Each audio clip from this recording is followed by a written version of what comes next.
नमस्कार दोस्तों, GS recipe के यूट्यूब चैनल पर आपका स्वागत है। आज हम बाबर के बारे में डिस्कस करेंगे।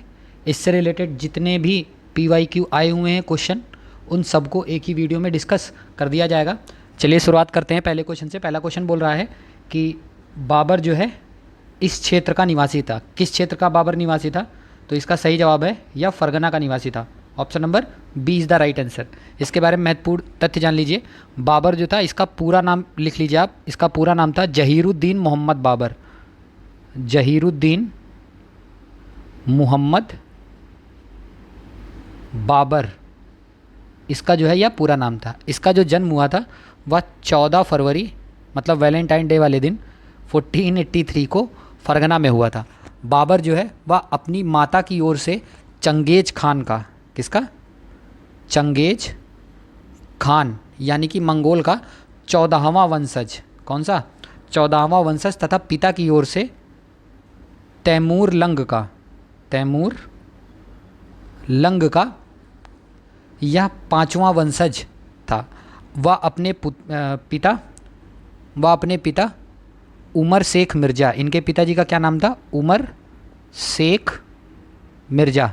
यह जो है अपने पिता उमर शेख मिर्ज़ा की मृत्यु जो हुई थी वह 1494 ईस्वी में हुई थी। इसके पश्चात यह 11 वर्ष की आयु में फरगना के सिंहासन पर बैठा और बाबर ने लगभग 1501 ईस्वी में पुनः समरकंद को जीता। किसको? आप नाम नोट कर सकते हो, ये समरकंद को जीता था पहली बार, ठीक है।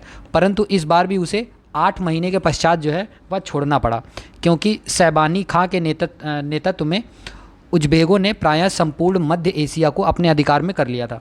और सैबानी खान ने बाबर को एक युद्ध हुआ था जिसका नाम था सर ए पुल, जो कि हुआ था 1502 ईस्वी को। इसमें जो है सैबानी खान ने बाबर को सर ए पुल के युद्ध में पराजित किया था और बाबर ने 1504 ईस्वी में काबुल पर आक्रमण करके अपने अधिकार में ले लिया था। एवं काबुल विजय के पश्चात पादशाह, कौन सी उपाधि? पादशाह, और पादशाह को ही बादशाह बोला जाता था। इसकी उपाधि जो है इसके पश्चात इसने धारण करी। और कालांतर में बाबर ने एक विस्तृत साम्राज्य का निर्माण किया जिसमें काबुल, पंजाब एवं आधुनिक उत्तर प्रदेश के जो क्षेत्र हैं वह सम्मिलित माने जाते हैं। तो इस क्वेश्चन का जो सही जवाब है वह क्या है? वह है option number B is the right answer. वह फरगना क्षेत्र का निवासी था। अगले प्रश्न की ओर बढ़ते हैं। अगला प्रश्न क्या है? अगला प्रश्न बोल रहा है कि इनमें से किसने बाबर को सर ए पुल के युद्ध में पराजित किया था? तो वह कौन था? वह था सैबानी खान। ऑप्शन नंबर बी जो है इसका सही जवाब है। अगले प्रश्न की ओर बढ़ते हैं। अगला प्रश्न क्या है? अगला प्रश्न बोल रहा है कि बाबर ने सर्वप्रथम स्वयं को जो है वह बादशाह घोषित किया था। कब घोषित किया था? कहाँ पर घोषित किया था? या घोषित किया था काबुल में। Option number C is the right answer. अगले प्रश्न की ओर बढ़ते हैं। अगला प्रश्न क्या है? अगला प्रश्न बोल रहा है कि बाबर के साम्राज्य में कौन कौन से क्षेत्र जो है वह सम्मिलित थे? बाबर के साम्राज्य में काबुल का क्षेत्र भी था, पंजाब का क्षेत्र भी था और आधुनिक उत्तर प्रदेश का क्षेत्र भी था। आधुनिक राजस्थान का क्षेत्र वहाँ पर इसके कब्जे में जो है वह नहीं था। तो इसका सही जवाब क्या हो जाएगा? इसका सही जवाब हो जाएगा option number C is the right answer. Option number C is the right answer. अगले प्रश्न की ओर बढ़ते हैं। अगला प्रश्न क्या है? अगला प्रश्न बड़ा सा है, ध्यान से पढ़िएगा। क्वेश्चन है, बाबर को भारत पर आक्रमण करने के लिए आमंत्रित करने वालों में से एक आलम खान जो था वह कौन था?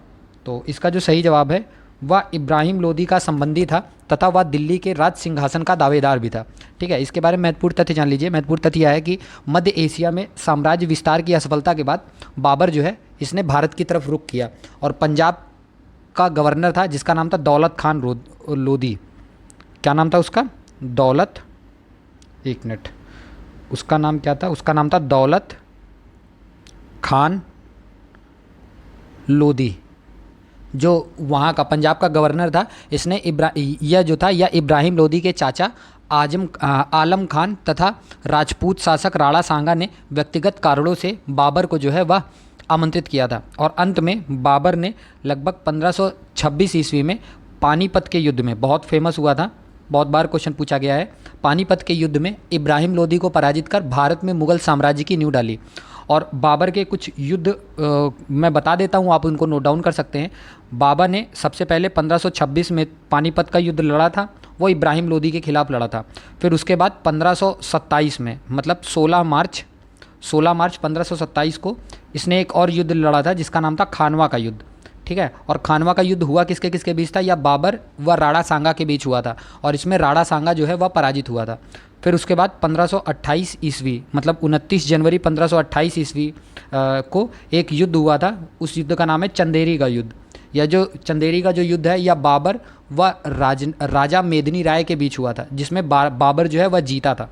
फिर उसके बाद 1529 ईस्वी, मतलब कि 6 मई 1529 ईस्वी को एक और युद्ध हुआ जिसका नाम है घाघरा का युद्ध। घाघरा का जो युद्ध हुआ या बाबर व महमूद लोदी के बीच में हुआ था, जिसमें से बाबर की जीत हुई थी और महमूद लोदी जो है वह हार गया था। तो ये जो चार के चारों युद्ध हैं, काफ़ी बार क्वेश्चन में एग्ज़ाम में पूछे गए हैं, तो इनको आप याद रखिएगा। तो इस क्वेश्चन का जो सही जवाब था वह क्या था? वह था option number A is the right answer. अगले प्रश्न की ओर बढ़ते हैं। अगला प्रश्न क्या है? अगला प्रश्न बोल रहा है कि बाबर ने भारत पर आक्रमण करने के लिए निम्नांकित ने प्रेरित किया था। किन्होंने इसको प्रेरित किया था? जो पंजाब का गवर्नर था जिसका नाम था दौलत खान लोधी, इसने प्रेरित किया था। Option number D is the right answer. अगले प्रश्न की ओर बढ़ते हैं। अगला प्रश्न क्या बोल रहा है? अगला प्रश्न बोल रहा है कि इनमें से कौन सा सही सुमेलित नहीं है, आपको बताना है। पानीपत का जो युद्ध है वो 1526 ईस्वी में हुआ था, इब्राहिम लोदी के खिलाफ, सही है। खानवा का युद्ध 1527 में हुआ था, ये भी बात सही है। और यह बाबर व राणा सांगा के बीच हुआ था। घाघरा का जो युद्ध है वह 1529 ईस्वी को हुआ था, सही बात है, बाबर व महमूद लोदी के बीच में हुआ था। और जो चंदेरी का युद्ध है ये दे रखा है 1530, ये 1530 में नहीं हुआ था, यह 1528 ईस्वी में हुआ था। और चंदेरी का युद्ध जो है वह किसके किसके बीच हुआ था? या बाबर व राजा मेदिनी राय के बीच में हुआ था। तो इस क्वेश्चन का सही जवाब क्या हो जाएगा? इस क्वेश्चन का सही जवाब हो जाएगा option number D is the right answer. अगले प्रश्न की ओर बढ़ते हैं। अगला प्रश्न क्या है? अगला प्रश्न बोल रहा है कि निम्नांकित में से किस युद्ध में एक पक्ष द्वारा प्रथम बार तोपों का जो है वह उपयोग किया गया था? तो किस में यह प्रयोग किया गया था? या पानीपत के प्रथम युद्ध में इसका प्रयोग किया गया था। Option number A is the right answer. Zahiruddin Mohammad Babur जो था, मतलब जो बाबर था, इसने अपने 5वें भारतीय आक्रमण में, कौन सा आक्रमण इस ये नंबर था? पाँचवें भारतीय आक्रमण के समय पानीपत के प्रथम युद्ध, जिसकी जो डेट है वो 21 अप्रैल 1526 को मानी जाती है, इसमें पहली बार तोपों का प्रयोग किया था। और यह युद्ध जो था वह बाबर तथा अफगान शासक इब्राहिम लोदी के बीच हुआ था। इसमें इब्राहिम लोदी जो है वह पराजित हुआ था और मारा गया था। पानीपत के युद्ध में बाबर ने उज्बेकों के साथ, किसके? उज्बेकों की युद्ध नीति, एक युद्ध नीति है बहुत फेमस है जिसका नाम है तुलुगामा युद्ध पद्धति। आप नाम नोट कर लीजिएगा, तुलुगामा युद्ध पद्धति।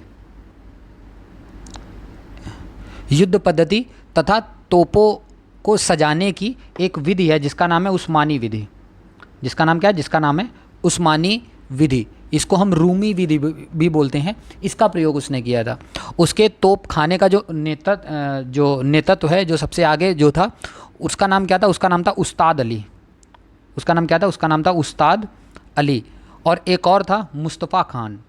क्या था नाम था?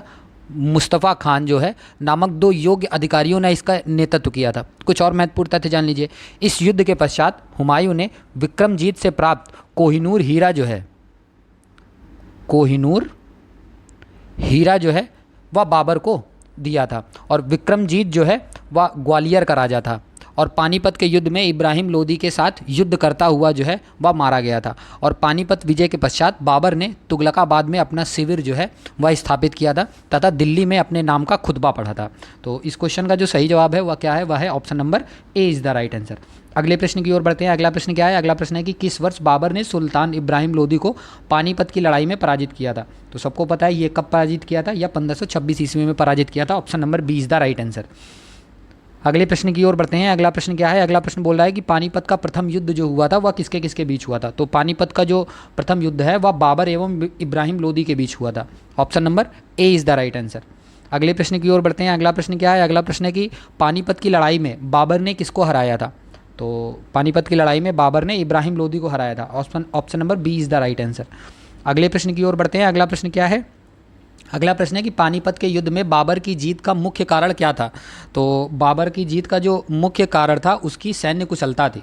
ऑप्शन नंबर बी जो है इसका सही जवाब है। Option number B is the right answer. अगले प्रश्न की ओर बढ़ते हैं। अगला प्रश्न क्या है? अगला प्रश्न है कि मेवाड़ के जिस राजा को 1527 ईस्वी में खानवा के युद्ध में बाबर ने हराया था वह कौन था? वह जो था उसका नाम था Rana Sanga. Option number D is the right answer. Babur ने 16 मार्च 1527 1527 ईस्वी में मेवाड़ के शासक, ये जो राणा सांगा जी थे वो कहाँ के शासक थे, या मेवाड़ के शासक थे। मेवाड़ के शासक राणा सांगा को खानवा के युद्ध में पराजित किया था, और खानवा के युद्ध के दौरान बाबर ने शराब के सभी पात्रों को तुड़वा कर शराब न पीने की कसम खाई तथा युद्ध में राणा सांगा के विरुद्ध जिहाद का नारा दिया था। कौन सा नारा दिया था? जिहाद का नारा दिया था। और खानवा युद्ध जीतने के बाद बाबर ने एक उपाधि धारण की थी जिसका नाम था गाजी की उपाधि। तो ये याद रखिएगा, इसने गाजी की उपाधि जो है वह खानवा के युद्ध के पश्चात इसने उपाधि जो है वह धारण की थी। इस युद्ध में पूर्व मुस्लिमों पर लगने वाले तमगा कर को समाप्त कर दिया गया था, और राणा सांगा के सेनापति सलहदी तंवर के विश्वासघात के कारण बाबर जो है वह विजयी हुआ था, और राणा सांगा जो है वो पराजित हुआ था। तो इस क्वेश्चन का जो सही जवाब है वह है option number D is the right answer. अगले प्रश्न की ओर बढ़ते हैं। अगला प्रश्न क्या है? अगला प्रश्न बोल रहा है कि खानवा का जो युद्ध है 1527 ईस्वी में वह किनके बीच लड़ा गया था? तो यह जो युद्ध है वह बाबर तथा राणा सांगा के बीच में लड़ा गया था। Option number B is the right answer. अगले प्रश्न की ओर बढ़ते हैं। अगला प्रश्न क्या है? अगला प्रश्न बोल रहा है कि निम्नलिखित युद्धों में से किस एक में बाबर ने जिहाद की घोषणा करी थी? तो या किस युद्ध में इसने जिहाद की घोषणा करी थी? वह करी थी खानवा के युद्ध में। ऑप्शन नंबर बी जो है इसका सही जवाब है। अगले प्रश्न की ओर बढ़ते हैं। अगला प्रश्न क्या है? अगला प्रश्न बोल रहा है कि राणा सांगा ने निम्नलिखित युद्धों में से किसमें बाबर के विरुद्ध जो है वह लड़ाई की थी? तो किस युद्ध में इन्होंने लड़ाई करी थी? वह लड़ाई करी थी खानवा के युद्ध में। ऑप्शन नंबर बी जो है इसका सही जवाब है। अगले प्रश्न की ओर बढ़ते हैं। अगला प्रश्न क्या है? अगला प्रश्न बोल रहा है कि खानवा के युद्ध में कौन पराजित हुआ था? तो खानवा के युद्ध में जो पराजित हुआ था वह हुआ था Rana Sanga. Option number C is the right answer. अगले प्रश्न की ओर बढ़ते हैं। अगला प्रश्न बड़ा है, ध्यान से पढ़िएगा। क्वेश्चन में कथन और कारण दे रखा है। कथन बोल रहा है कि खानवा का जो युद्ध है वह निश्चित ही पानीपत के प्रथम युद्ध की अपेक्षा अधिक निर्णायक और महत्वपूर्ण था। क्या ये बात सही है? हाँ, ये बात सही है। और दूसरा है कि कारण इसका राजपूत वीर राणा सांगा निश्चय ही इब्राहिम लोदी की अपेक्षा अधिक दुर्जय शत्रु था। क्या ये बात सही है? हाँ, ये बात सही है। और इसका ये जो है सही एक्सप्लेनेशन भी करता है, तो इसका सही जवाब हो जाएगा option number A is the right answer. ठीक है, इसके बारे में महत्वपूर्ण तथ्य जान लीजिए। महत्वपूर्ण तथ्य यह है कि भारत में मुगल वंश की जो स्थापना है वह किसने करी थी? वह बाबर ने ही करी थी। किसने करी थी? बाबर ने ही करी थी 1526 ईस्वी में पानीपत के प्रथम युद्ध में इब्राहिम लोदी को पराजित करके। ठीक है, लेकिन तत्कालीन राजपूत राज्य जो है वह अभी तक वह नहीं जीत पाया था, और राजपूत शासक जो था जिनका नाम था राणा सांगा, इसने बाबर को भारत पर आक्रमण करने के लिए आमंत्रित किया था। उसका मानना था कि बाबर भी अन्य मुस्लिम आक्रमणकारियों की तरह इब्राहिम लोदी को हराकर वापस चला जाएगा, लेकिन ऐसा नहीं हुआ, और 1527 ईस्वी में बाबर एवं राणा सांगा के मध्य खानवा का युद्ध हो गया, जिसमें राणा सांगा जो है वह पराजित हो गया। इस प्रकार इसके बाद वास्तव में मुगल साम्राज्य का जो है वह विस्तार होना शुरू हुआ था। तो इस क्वेश्चन का जो सही जवाब है वह क्या है? वह है option number A is the right answer. अगले प्रश्न की ओर बढ़ते हैं। अगला प्रश्न क्या है? अगला प्रश्न बोल रहा है कि वह मुगल सम्राट जिसके जीवन से धैर्य व संकल्प से सफलता की शिक्षा मिलती है, तो वह कौन था? वह था बाबर, जहीरुद्दीन मोहम्मद बाबर, क्योंकि 11 वर्ष की आयु में ये राजा बन गया था। Option number A is the right answer. महत्वपूर्ण तथ्य जान लीजिए। महत्वपूर्ण तथ्य यह है कि मुगल सम्राट जो बाबर था, इसके जीवन से धैर्य व संकल्प से सफलता की शिक्षा हमें मिलती है, और बाबर ने अल्पायु में ही शासक बनने तथा काबुल पर अनेक बार विजय करके भी भारत पर कब्जा न कर पाने के बावजूद धैर्य से काम लिया और भारत पर विजय प्राप्त की।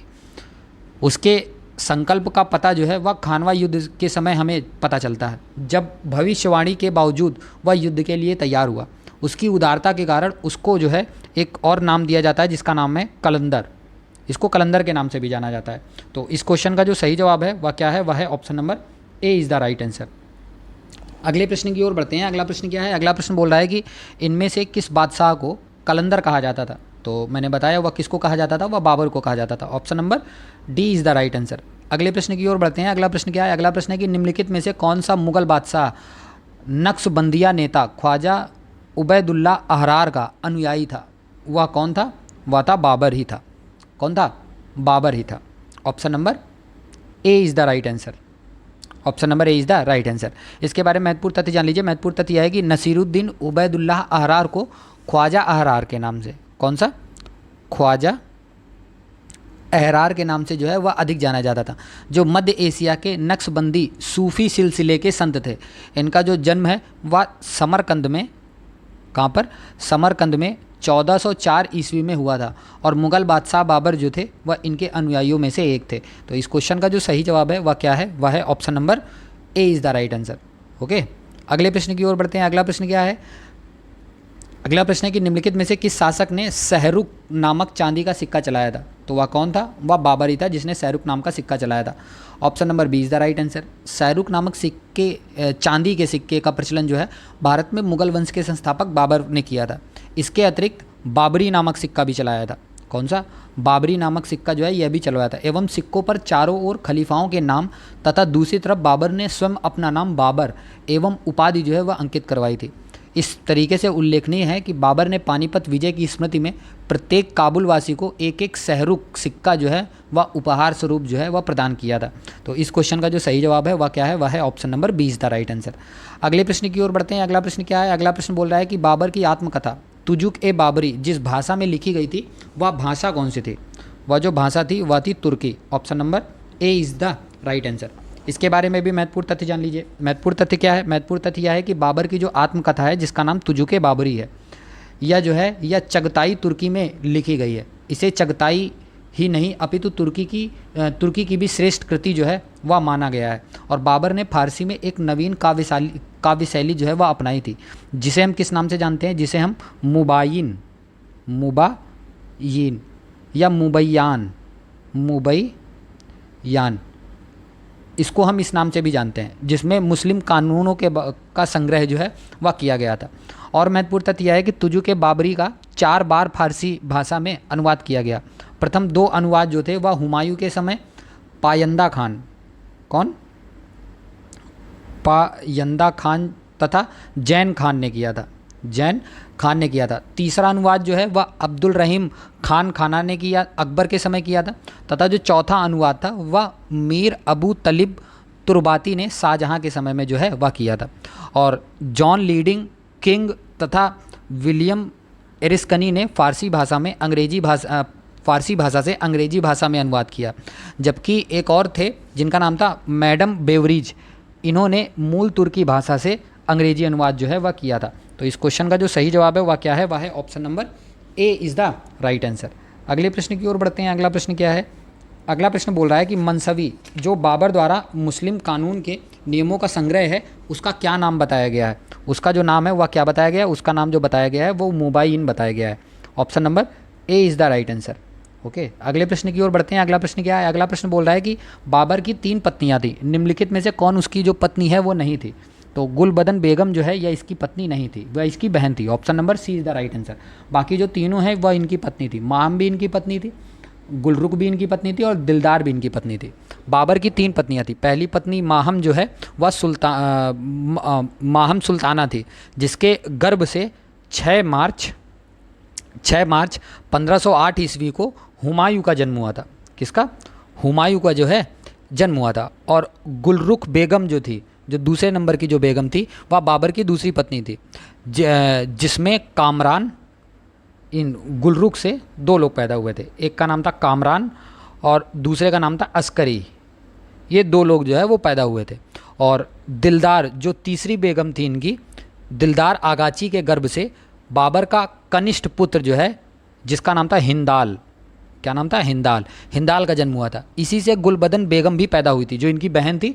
वह दिलदार जो इनकी तीसरी बेगम थी, इनकी बहन का जन्म इन्हीं से हुआ था। ठीक है, जो कि बाबर की पुत्री थी, ना कि उसकी पत्नी थी।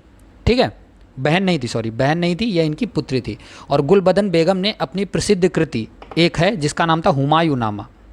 जिसका नाम क्या था? जिसका नाम था हुमायूं नामा। हुमायूं नामा में उल्लेख किया है कि बाबर की जो मृत्यु हुई थी वह किससे हुई थी? वह जहर देने से हुई थी। किससे? विष देने से या जहर देने से इनकी मृत्यु हुई थी। तो इस क्वेश्चन का जो सही जवाब है वह क्या है? वह है ऑप्शन नंबर डी। और गुलबदन जो है वह बाबर की बेटी है। ठीक है, क्या है? बेटी हैं। और जो गुलबदन है यह हुमायूं की बहन है। किनकी? हुमायूं की जो है यह बहन थी। इस क्वेश्चन का सही जवाब है option number C is the right answer. अगले प्रश्न की ओर बढ़ते हैं। अगला प्रश्न क्या है? अगला प्रश्न बोल रहा है कि गुलबदन बेगम जो पुत्री थी वह किनकी पुत्री थी? तो मैंने बताया यह बाबर की पुत्री थी। Option number A is the right answer. अगले प्रश्न की ओर बढ़ते हैं। अगला प्रश्न क्या है? अगला प्रश्न बोल रहा है कि निम्नलिखित में से किसने लिखा है कि बाबर की मृत्यु जो है वह विष देने से हुई थी? तो यह किसने बताया है? या गुलबदन बेगम जी ने अपने जो एक बुक लिखी थी इन्होंने हुमायूं नामा, उसमें बताया है। तो option number C is the right answer. इस प्रश्न का सही जवाब होगा option number C is the right answer. अगले प्रश्न की ओर बढ़ते हैं। अगला प्रश्न क्या है? अगला प्रश्न है कि निम्नलिखित में से कौन एक हुमायूं के स्थान पर बाबर के उत्तराधिकारी के रूप में प्रधानमंत्री मीर खलीफा की पसंद था? तो वह कौन था? वह था Mehdi Khwaja. Option number B is the right answer. Mehdi Khwaja जो बाबर का एक बहनोई था, यह जो था यह बाबर का क्या था? यह बाबर का बहनोई था। इसको आगरा की गद्दी पर बैठाने का प्रयत्न किया गया क्योंकि बाबर का जो प्रधानमंत्री था खलीफा निजामुद्दीन अली के विचार में एक शक्तिशाली व्यक्ति के सिंहासन पर बैठने से राज्य के हितों की रक्षा हो सकती थी और मेहंदी ख्वाजा जो है एक अनुभवी और योग्य प्रशासक था। इसके विपरीत हुमायूं ने महत्ता के कोई चिन्ह दृष्टिगोचर नहीं हुए थे, किंतु अंतिम क्षण में सफलता जो है वह हुमायूं को मिली थी और लगभग 30 दिसंबर 1530 ईस्वी में वह आगरा के सिंहासन पर जो है वह बैठा था। तो इस क्वेश्चन का जो सही जवाब है वह क्या है? वह है option number B is the right answer. अगले प्रश्न की ओर बढ़ते हैं। अगला प्रश्न क्या है? अगला प्रश्न बोल रहा है कि निम्नलिखित पर विचार कीजिए। पहला है कि बाबर के भारत में आने के फलस्वरूप बोल रहा है कि उपमहाद्वीप में बारूद के उपयोग की शुरुआत हुई। क्या ये बात सही है? नहीं, ये बात सही नहीं है। दूसरा कथन है कि इस क्षेत्र की स्थापत्य कला में मेहराब और गुंबद बनाने की शुरुआत हुई। क्या ये बात सही है? नहीं, ये भी बात सही नहीं है। तीसरा कथन है इस क्षेत्र में तैमूर राजवंश स्थापित हुआ। हाँ, ये बात सही है। तो इस क्वेश्चन का जो सही जवाब है वह है option number B is the right answer. Only 3 are correct. ठीक है, और आज के अंतिम प्रश्न की ओर बढ़ते हैं। अंतिम प्रश्न क्या है? अंतिम प्रश्न बोल रहा है कि भारत में मुगल शासन की जो स्थापना ने क्या क्या किया था? तो मुगल शासन की स्थापना ने नगरीकरण को मजबूत किया था। हाँ, बिल्कुल सही बात है। और तटवर्ती उत्तर भारत में अंतर नगरीय संपर्क को मजबूत किया था। हाँ, ये भी बात सही है। और तीसरा, भारत के समुद्री व्यापार को बढ़ाया था। क्या ये बात सही है? हाँ, ये भी बात सही है। और चौथा है लंबी दूरी के व्यापार के जोखिम को कम किया। क्या ये बात सही है? नहीं, ये बात गलत है। तो इस क्वेश्चन का जो सही जवाब होगा वह क्या होगा? वह होगा option number A is the right answer. तो ये जो सीरीज चल रही है कैसी लग रही है आपको? और इस लेक्चर की अगर आपको पीडीएफ चाहिए तो आप वो डिस्क्रिप्शन में दिए गए टेलीग्राम लिंक पर जाकर वहाँ से आप ग्रुप को ज्वाइन कर सकते हैं और वहाँ से फ्री ऑफ कॉस्ट जो है इसकी पीडीएफ जो है वह आप डाउनलोड कर सकते हैं। और कोई भी सजेशन देना हो तो प्लीज़ कमेंट सेक्शन में लिख के बताइए, और कोई नई सीरीज चलानी हो तो फिर भी कमेंट सेक्शन में लिख के बताइए। और प्लीज़ वीडियो को लाइक करिए और चैनल को सब्सक्राइब करिए। धन्यवाद।